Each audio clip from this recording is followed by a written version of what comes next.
ঠিকানা না রেখে ভালোই করেছ বন্ধু।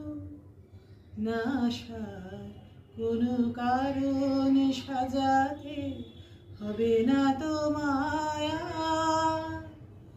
বানানো কাহিনী শোনাতে হবে না, কথা দিয়ে না রাখা।